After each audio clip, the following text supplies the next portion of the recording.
lie, and I can see right through you. Speaking of which, as a friend, some advice. I would stay out of a bathing suit for a while. At least 2 piece. Or if I...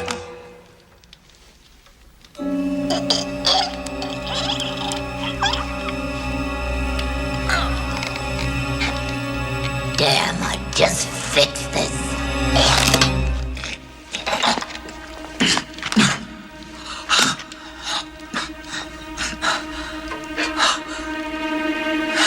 On guard, bitch. Hello and welcome to the Bench Movie Club. My name is Ben. I'm Charlie. And today we're doing the 1992 movie Death Becomes Her. Yes, directed by Robert Zemeckis, who of course made the Back to the Future films, Who Framed Roger Rabbit, Forrest Gump, Castaway, the one with Harrison Ford and Michelle Pfeiffer when they're in the bath or something. Oh, What Lies Beneath. What Lies Beneath, Flight.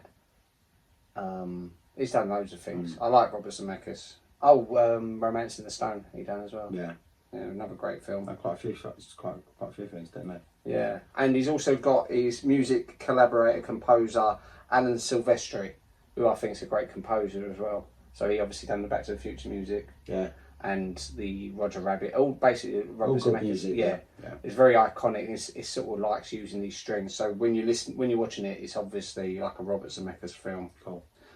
Stars Meryl Streep, who, is a very acclaimed actress. She's done so much stuff. I mean, you couldn't even list all the things. What's the most famous things that she's done? She won Best Actor for Iron Lady, Best Supporting Actor for Kramer versus Kramer, and Best Actor for Sophie's Choice. So they're the three. She's been around forever. And she's been nominated like a dozen more times. She has been around forever. You also got Goldie Hawn. Yeah, I love her. Who won the Best Supporting Actor for Cactus Flower, which I've never seen. Yeah. Okay. I think that was the 60s for some reason. Was that? No, I thought it was 70s. 70s maybe. I know it's before anyone would have known her. No, yeah, a mainstream known her. Supporting actors. Sometimes you don't really. No one remembers them in a way. And she was nominated for Best Lead for Private Benjamin. Okay. Of course, that's what made her sort of famous, wasn't it? That film. Yeah, that and our podcast about Overboard. Oh, Overboard! I loved her in Overboard. Yeah, she's perfect in that. Her comedy timing is amazing. She's brilliant in that. Yeah, I mean, in this, she's great as a comedian. Oh, she's brilliant. She's a fantastic comedian. Everything she does, she knows comedy. Yeah, she knows just second nature for her. Yeah, she's fantastic. You got Bruce Willis, who won an Emmy for lead actor in Moonlighting. I loved him in Moonlighting. I absolutely loved him in Moonlighting. That's what made him famous, Moonlighting. So I want to watch Moonlighting, but I never have time to watch series. Oh, it's fantastic. Moonlighting was brilliant. It was, as I say, it was really good, especially like in the early days. It was fantastic. It was really good, and they had really good chemistry. Him and Sybil Shepherd. Yeah, and I know of it obviously, and you used to show us the film, the first episode. The very first one, she's hanging off the clock tower. I mean, that's how it started. It's brilliant. It's amazing. The effects to that now, looking at that was like 84, I assume. 85 maybe, and you look and you think, how did they do that? That looks really good even to today's standards, like when that ladder goes off the clock tower and she's hanging off the end of it. So I know the theme song really well because I've got it on Spotify when I play this. Yeah. Al Jarreau, I think, done it. Yeah, Moonlighting. He of course went on to have a huge film career like Die Hard, Pulp Fiction, Sixth Sense. He basically has one of the best film careers you can think of. Some of the films that he's been in. With Bruce Willis. Yeah. He just, don't you think he's been in some of the best films you can think of? I suppose he hasn't actually been typecast as just a action man. Like a lot of them have. He's done a good one. Another one of his that's not really it's well known, but not one of his sort of ones you'd think of with him. It's one he done with Michelle Pfeiffer called The Story of Us.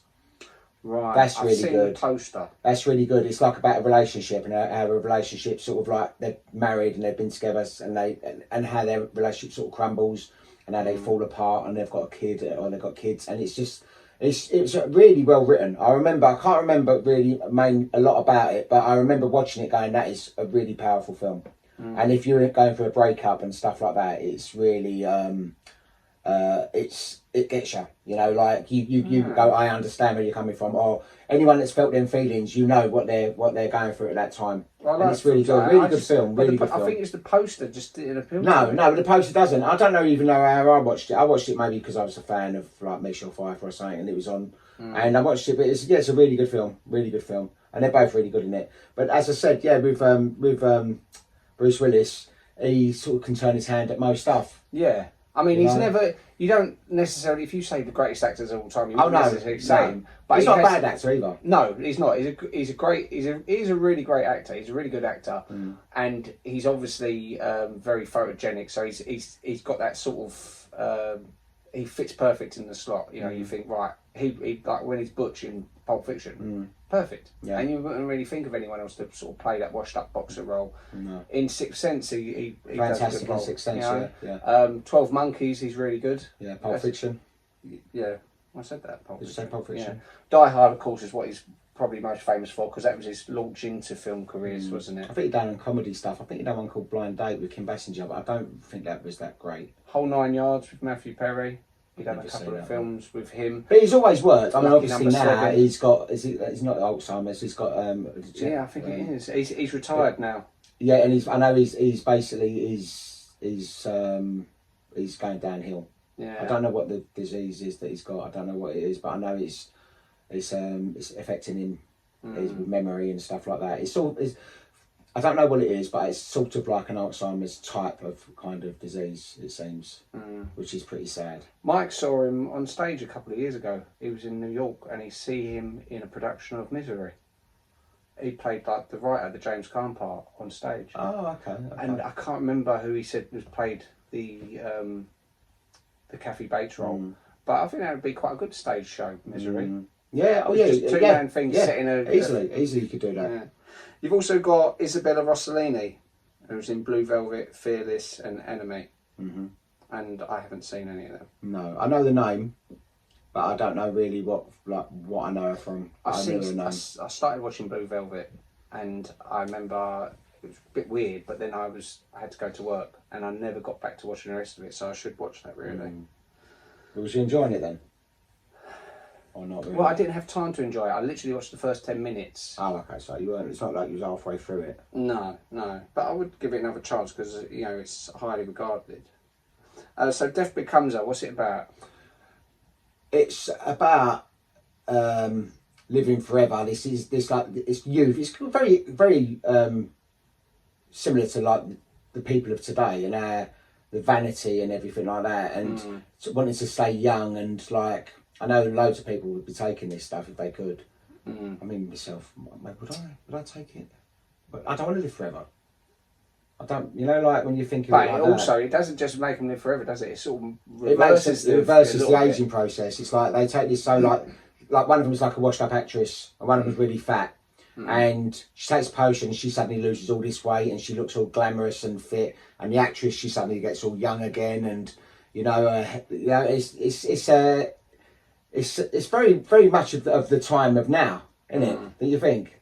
Yeah, and I think, I mean, obviously, because of his really big films that were either side of this, you got to think he's had Back to the Future, Roger Rabbit, and then after this, he's done like Forrest Gump. It's often sort of overlooked, this one. And I think that they should have stuck with the original ending. I was about to say that. I think the original ending, which I'm going to slot into this because it's easier to hear Goldie Hawn explain the original ending, so I'm going to slot that in now so you can hear what the original ending was, and then we'll come straight back to you after this. Death Becomes Her had an ending that we went to Witznau for. Witznau is in Switzerland. I think it was a much more interesting ending, but because it didn't test as well, there was another ending that was put on, rewritten, and we actually reshot it, which nowadays everybody reshoots their ending, so it's no big secret. Help me! My legs aren't working! Help me!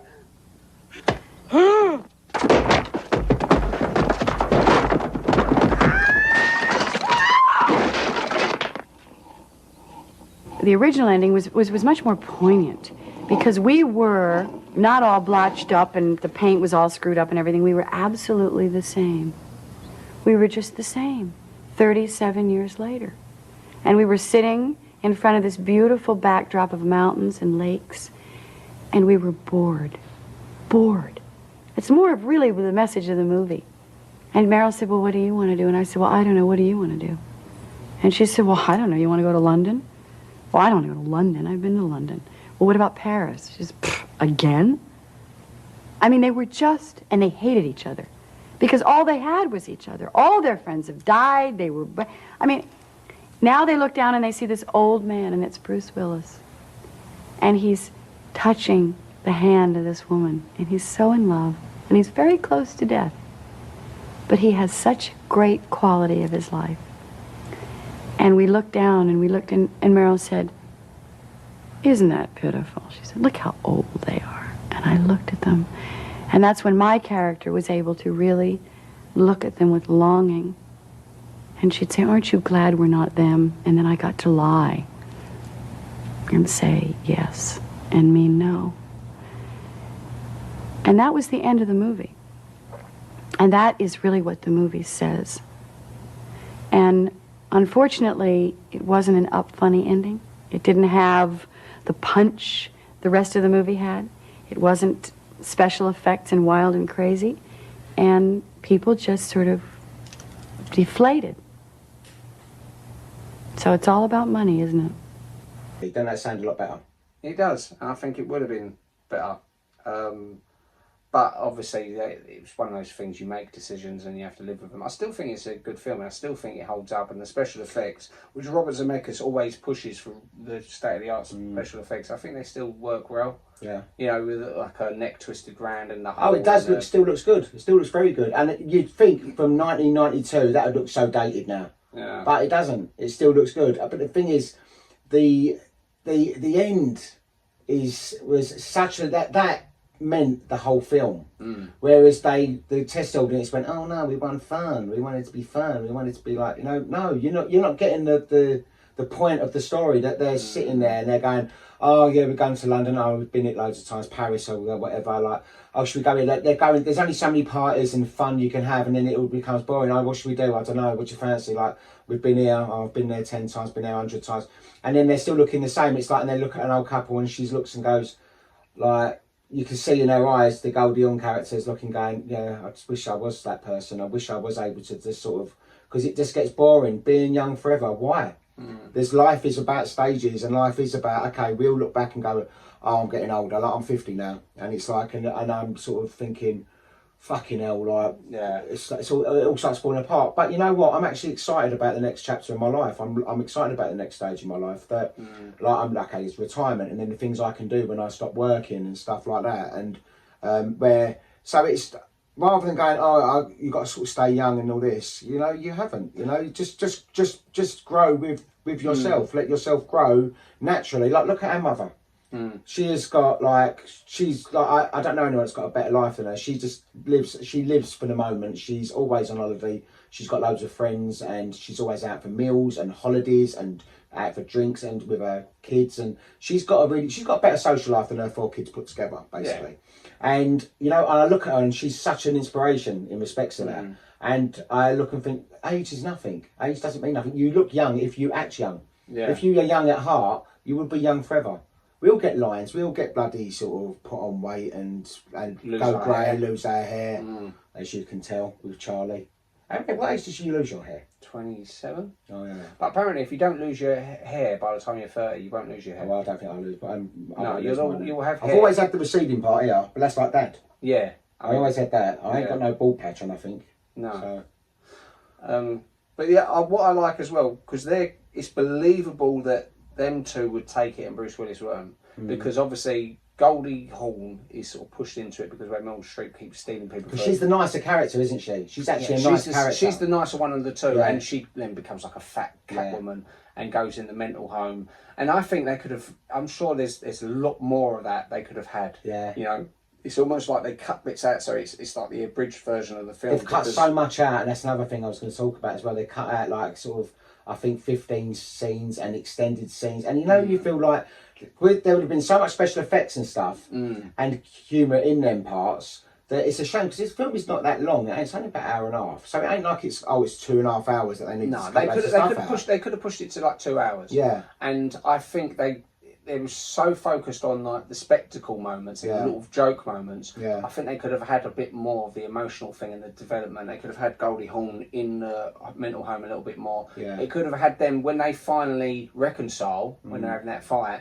I think you could have had more of them talking. You know, you could have had more of their character development. But I like, Goldie Hawn's got a legitimate reason in the sense that she's become this fat woman and it's the ultimate revenge because she loses all this weight, which is a great reveal when they're in the party and they go, oh, there she is. And the woman steps out of the way and she's like, oh, we're leaving. Yeah. No. And then she goes up to him and she kisses her on the cheek with the big red lips. Yeah, it's like proper revenge. And then obviously Meryl Streep's character is an aging film star, and that you can imagine how they are desperate to sort of. Well, you see it. Look at the time. I'm not being funny. Like Madonna and all the older actresses, and it is sad. It's got to be terrible if you've always been about like beauty and youth and energy, and it is cruel. It's a cruel thing. If you don't go with it, it can go against you because then people start looking sad in a way. It's like they're chasing youth. They're chasing youth rather than embracing the time at the here and now.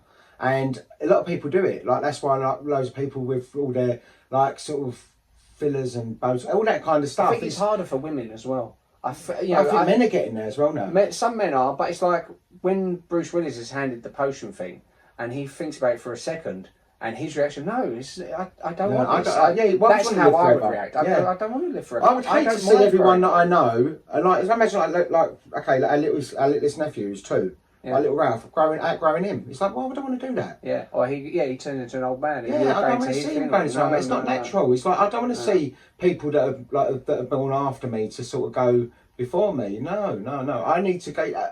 The aging process is for a reason because we're here for a certain amount of time, and just embrace it. And this is why I think with the original ending works better. This is what I've got my understanding of the original ending, right? Because Tracy Ullman was in this. Yes. She played the character called Tony, who gets with Ernest. And the original ending is Tony helps Ernest fake his own death to get away from Madeline, Helen, and Leslie, the Isabella Rossellini character. The two end up running away to Europe to start a new life. And it's many years later, Madeline and Helen, with cracked peeling paint and putty covering their grey, rotting flesh, are on vacation in Switzerland. And bored and miserable, they notice an affectionate old couple and they become envious. As the couple drive away, they realise it's Ernest and Tony. And they give chasing after them, and they get hit by a car and breaking them into pieces, similar to like the original ending. And I think that's quite a good ending. That's a different end. That's a different one. Yeah, that's a different one. But that's better than the ending that there was. Yeah. I mean, the ending it's still funny. Yeah, but it's silly. It's like, okay, it's good. Okay, don't get me wrong. It's like, I love the film and I think it's good. Okay, it's like, the little last laugh. But it would have meant so much more if it realising. It's like, it shows that it ain't all about what you look like. It ain't all about being young and this, that. It's about living your life and appreciating what you've got and embracing that time of your life, because it's all different stages and you've got to be grateful because there's people that ain't lucky enough to be here at these ages. Do you know what I mean? It's like, and you look and think, just embrace it, otherwise you're going to be running for it forever, and there'll come a point when it looks really sad, like you look and go, oh my God, look at that person trying to look young, and it's like they look like sort of Baby Jane almost. Yeah, this is a funny thing. This actually reminded me about Baby Jane. Their feuding thing. Oh yeah, because that sort of feuding thing. Yeah, I don't think it works as well with male characters. No. I think there's that sort of bitchy female friendship thing. Like there's a Family Guy joke where it's got these two girls sitting at a table and they're like, oh, you're so brave for wearing that. And oh, look at those strong muscular legs you've got. Oh, you're so. And then it's fake comments, and then it pans to these two blokes, and they go, "That's a nice tie. Oh, thank you." Yeah, men, we know how to be friends. Yeah. Oh wow, you are definitely not afraid of dessert. I wish I were secure enough to throw on any old thing and call it an outfit. Come on, you have so much body confidence. I mean, who wouldn't with those strong legs? So muscular. I'm jealous of how thick with strength they are. Hey, I like your tie. Thanks. Men, we know how to be friends.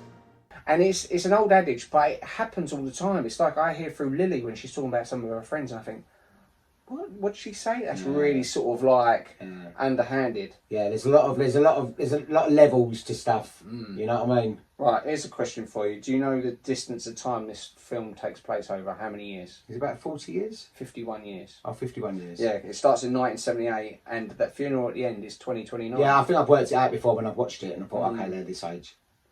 Which makes me wonder, because 2029, that's, 5 years away from now. Yeah. Because obviously Bruce Willis is old and dies then.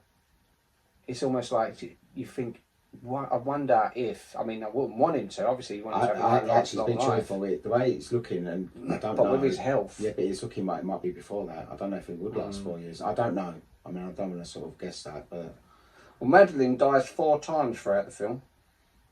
Yeah. And Helen only dies twice.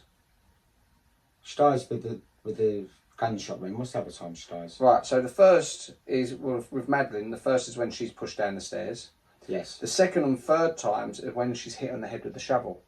Because that would kill her as well. And then the fourth time is falling down the stairs. Whereas Helen just gets the gunshot and the falling down the stairs. Right, yeah. So she has 2. Okay. There's also, like, some of the deleted scenes you can actually see in the trailer as well. Yeah. I know that winds me up with trailers, because I've done it so many times when I've seen a film that I love, and the trailer, it will have like a little line in it, or it will have a scene in it, and you go, oh, where's that? And you never find it, because this day and age, they used to cut it and then get rid of it. Whereas now, they save all the alternative endings, and they save all the extra scenes, and they have it as DVD bonuses or Blu-ray bonuses. But then, they got rid of it, which is such a shame, because if you put that much work and effort into filming them scenes and paying these people to do it, and all the special effects, and having these actors come in, at least hold it somewhere. Don't just destroy it and get rid of it. You would have thought with that era, early 90s, is about the time they was keeping older stuff. They should be able to do a Blu-ray version of this film, re-edited, like a new edit, like 2 hours long. I've looked into, like, is there like a chance of, like, I think the actual footage is lost. But they reckon that maybe Robert Zemeckis might have a copy of it, because he used to keep copies of stuff.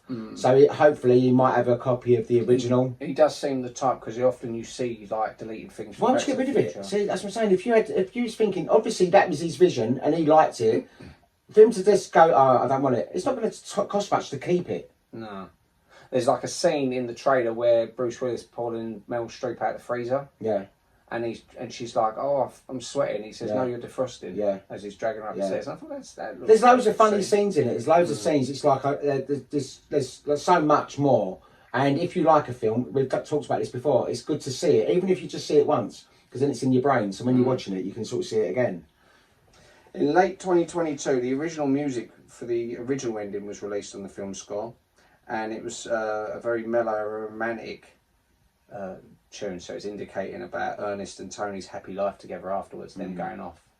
Yeah, I wonder why they completely cut Tracy Ullman from it. She was in a couple of scenes. Didn't she know the girls, first of all? Didn't she work in a bar? I think she worked in a bar where the girls used to go to, or something like that. She knows the girls. I don't know. There's so much they could have done with it. I mean, really, it sounds like they had enough for like 2 films. Maybe they didn't have faith that it could hold people's interest for that long. Yeah.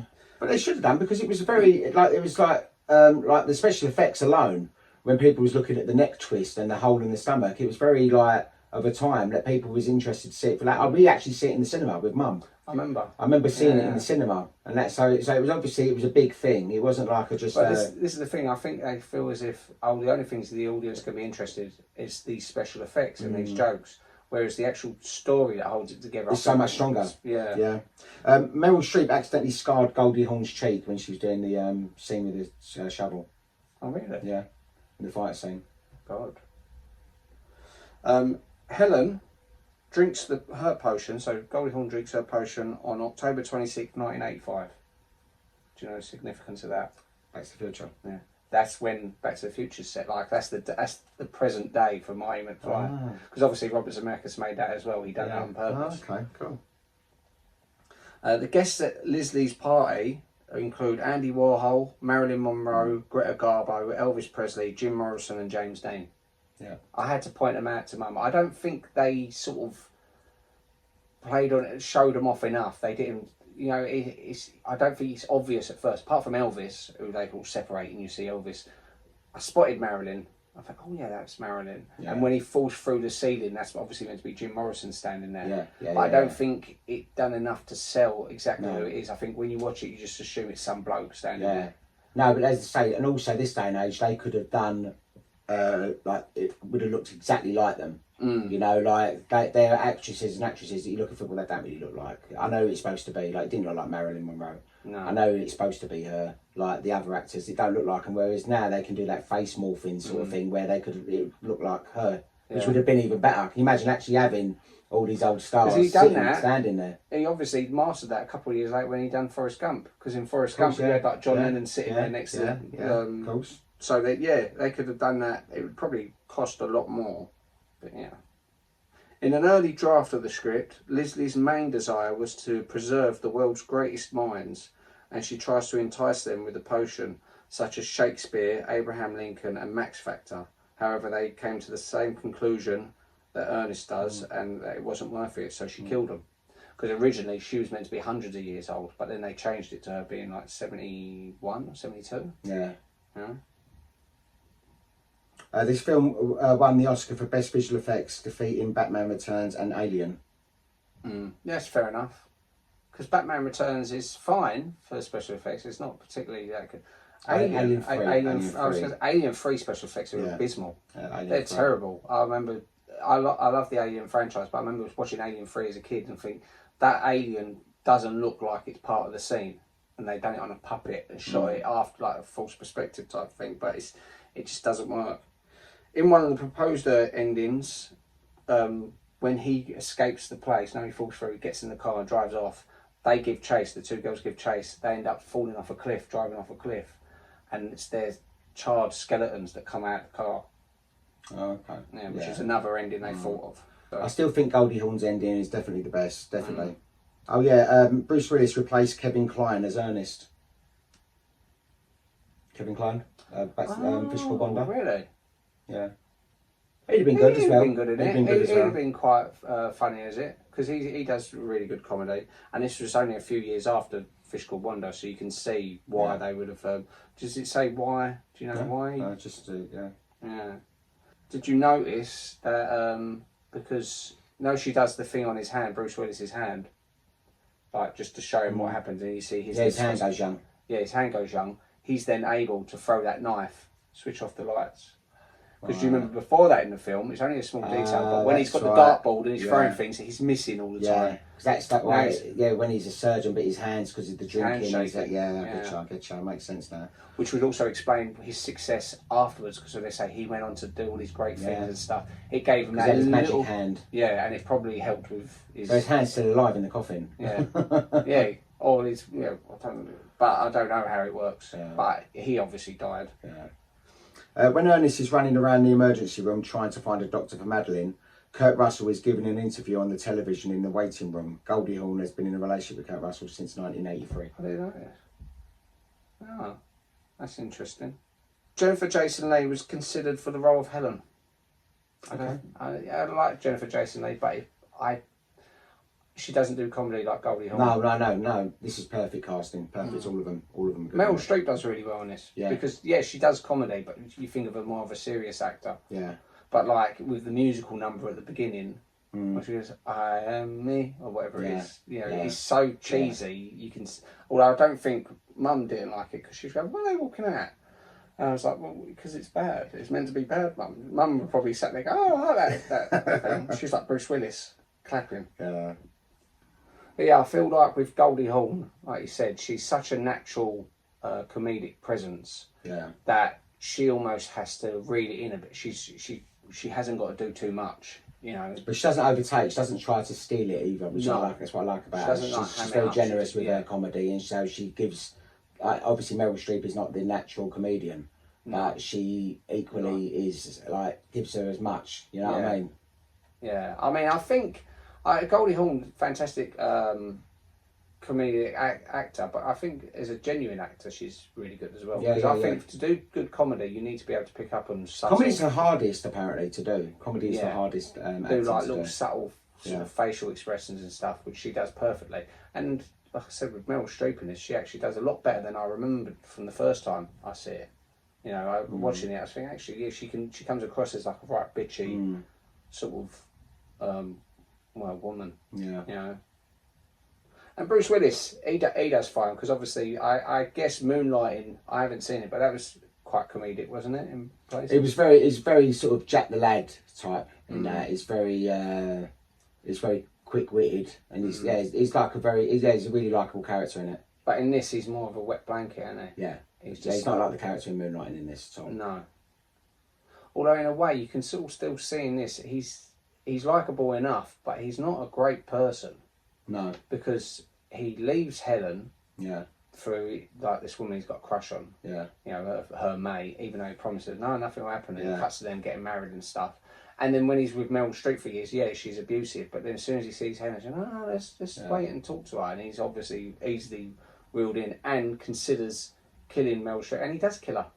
He does kill Meryl Streep, because this is the thing I was thinking. Well, I know he doesn't do anything that bad, but at the end of the day, he kills his wife because he pushes her. He pushes her down the stairs. Yeah, I didn't actually. Yeah, he chokes her. I suppose you don't really notice that because of all the other stuff going on. Because Meryl Streep's character's so vile, you don't really notice the rest of it. Yeah, but I mean, she's a proper bitch, isn't she? She's like. Oh. But this is the thing. Say if you was watching through a TikTok and you said that this surgeon murdered his wife, he choked her at the top of the stairs and then pushed her down the stairs, and people went, "Oh, but she was really horrible to him." You go, "Son, divorce her." No, exactly. Yeah, you know, so there's no real excuse for it.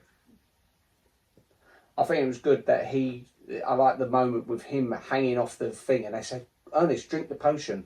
It's the only way you survive."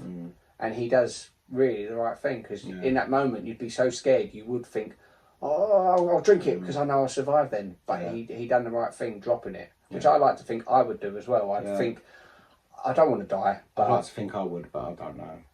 I think I don't think you would have got to that point, Ben. No, I wouldn't have got to that point. I'd died in the first 5 minutes. You turn up, go, "Look at her, Ben, you look like you're in your mid-20s. Yeah, it's good, isn't it?" Goldie Hawn was playing a 50-year-old for the majority of this film. She was actually 46 in real life, which looks fantastic. She's always looked amazing, you know. Like, she always looks a lot younger than her years. Yeah, she's older than Meryl Streep, isn't she? Yeah, I think so. Yeah, I mean, but not by a lot, but and I think they're both older than Bruce Willis. Yeah. Bruce Willis, I think he's the younger out of all of them. Yeah, so on the whole, I think this film's a really good film, and I think it's held up really well.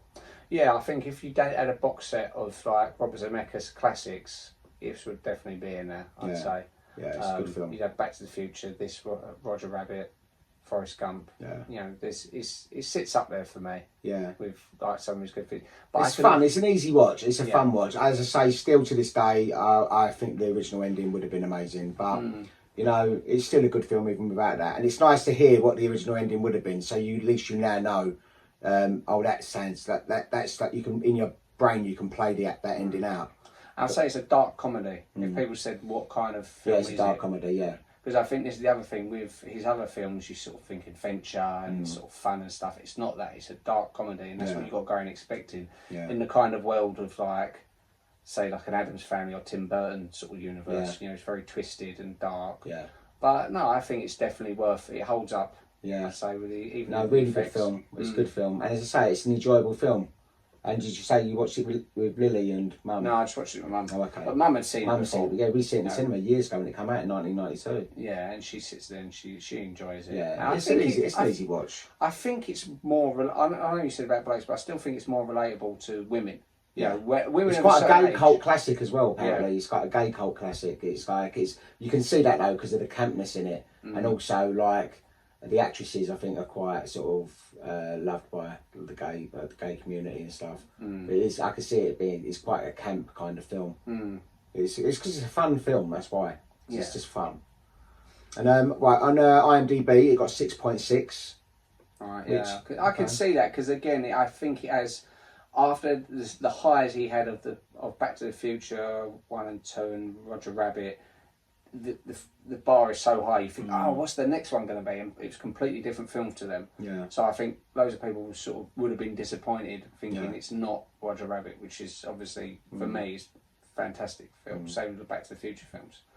Rotten Tomatoes, it got 55% by the critics and 62% by the audience. Yeah, I know Which is probably about right, I would have thought. Yeah, I think loads of them, which in a way I can see, because I think some of the critics looked and could tell the substance had been taken out, like the character, the meaning, the story, and also the story. And I think if it'd been fleshed out more as well, with all the extra scenes, like I think there was like 15 deleted scenes and extended scenes was all cut out, and there probably would have been so much more character development in a lot of them scenes as well, and humour and fun. But then that ending would have just been like the cherry on the top, because I think it just shows that it don't matter.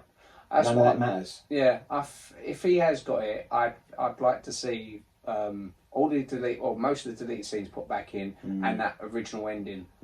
I think the one that he showed the audiences, that he showed the audiences, I would love to have seen that, and I don't, but obviously well, do it. Oh, we love the ending. Oh, we love. Oh, no, we want the sort of funny ending. Yeah, but you're missing the point of the film. You're missing the point of the story that the film is telling you. That don't matter, because one day it's going to catch up with you.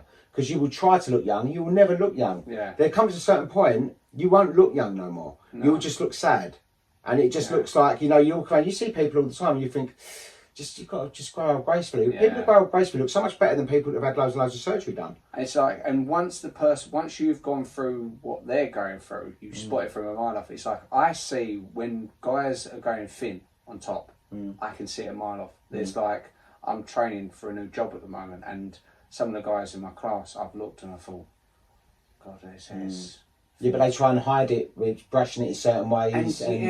Or like when I'm on the train, and I can see a guy, and from the front you can see his hair looks normal, but the back, it's like he's got the front of your hair, but the back of my hair. And I think, you're sitting down. But if I was you, I'd be standing up. He might notice it, but he might not really notice it as much. He might know he's going thin, but he might not really see how bad it is, because you can't see the back of your head, can you? No, and that was what had happened to me for a few years, because in my mid-20s, I had the same hairline as you, and because of Dad always having that hairline, I just thought, oh no, it will always be there, it'd just be very thin. And my then wife would sometimes say, oh, you're going a bit thin on top. She didn't actually have the guts to say, you're bald there, you got a duck pond. And it weren't until I see a photo of me leaning over, I went, why didn't you tell me? Yeah. When I bought hair clippers, shaved it off. And I was happy, and it saved so much money on the hairdressing and everything like that. And when I see other people, even celebrities, I see there's certain celebrities on TV, and I look and think, God, just give up. Just shave it off. A lot of people now having hair transplants as well. I've seen that. All of a sudden they've got no hair. All of a sudden they're wearing a hat for a while, and all of a sudden they've got they're amazing. Like David Beckham is a perfect example. Is that what he's done? Yeah, you see he's had his hair done. A lot of these celebrities all of a sudden come out with these big loads of hair, and it's. But I suppose that's just the way people are nowadays. Everyone is fighting to hold on to what they've got a little bit longer. Which I get that. As I say, you get into this age, you do feel like that, but there comes a point when you just got to go. Oh, I can't. Just accept the next chapter. Well, we'll get in there. It's like literally like you're reading a book, you got to a really good chapter, and now you start in the next chapter. You go, no, I'm going to read the last chapter again. That's not how it works. Keep going. No, because as I say, it isn't all about what you look like. And if that's all you're about, then you're going to have a very shallow, empty life. Because one day you're going to have nothing more than just your personality. And if you've got nothing about you other than your looks, then you're going to have a miserable life, and you're never going to enjoy life, because you're always going to be comparing yourself to people and not giving yourself the full experience of life, basically, because you're focusing on one thing.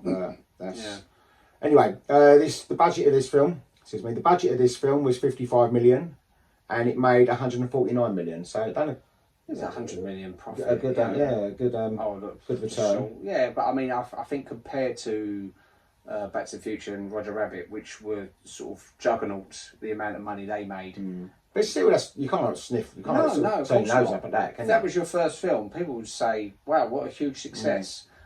Only because they judge you based on your because it's hidden between such other big things. But as I say, it's still to this day holds up as a good film. So if you haven't seen it, I recommend it. It's a good film. But imagine the original ending that Goldie Hawn mentioned earlier. Yeah, switch it off for the end and then listen to Goldie Hawn. Just listen to Goldie Hawn, and the way she says it, you can see the passion she says it as well. She's like. She's like, I love her. I think she's brilliant. Because I think that then shows the film. I met her once, a book signing thing, and I said to her, I love you. And she just said that little smile like that. I just thought I loved her so much in the 90s. I went, I love you. Like, I just got to say, I absolutely love you. And she just smiled like that. She signed the book thing. I've never read the book. I give the book to charity shop. I just wanted to meet her. But yeah. I had that with Joe Guest.